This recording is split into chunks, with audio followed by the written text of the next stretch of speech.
What would happen if United States had to fight two wars today, and not against states like North Korea and Iran?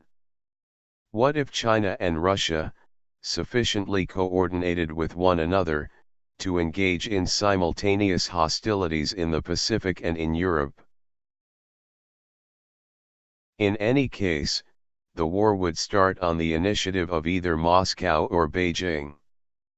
The United States enjoys the benefits of the status quo in both areas, and generally, at least where great powers are concerned, prefers to use diplomatic and economic means to pursue its political ends. While the US might create the conditions for war, Russia or China would pull the trigger. On the upside, only some of the requirements for fighting in Europe and the Pacific overlap. As was the case in World War II, the US Army would bear the brunt of defending Europe, while the Navy would concentrate on the Pacific. The US Air Force would play a supporting role in both theaters. If the United States fights, then Germany, France, Poland and the United Kingdom will follow.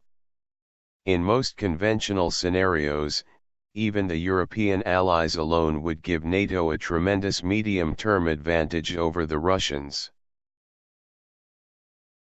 Russia might take parts of the Baltics, but it would suffer heavily under NATO air power, and likely couldn't hold stolen territory for long. In this context, the US Navy and US Air Force would largely play support and coordinative roles, giving the NATO allies the advantage they need to soundly defeat the Russians. The US nuclear force would provide insurance against a Russian decision to employ tactical or strategic nuclear weapons.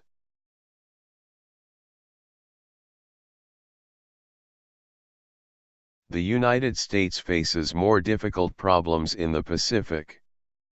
Japan or India might have an interest in the South China Sea, but this hardly guarantees their participation in a war.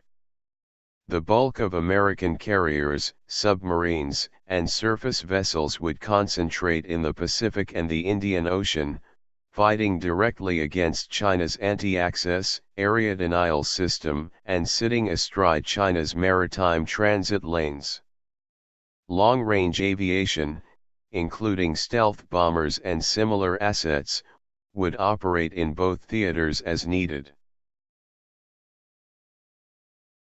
But the question remains that, can Beijing and Moscow coordinate a pair of crises that would drive two separate US military responses?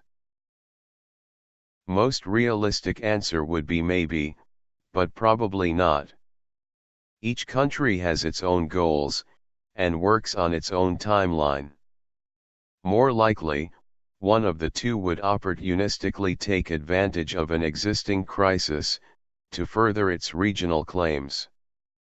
For example, Moscow might well decide to push the Baltic states, if the United States became involved in a major skirmish in the South China Sea.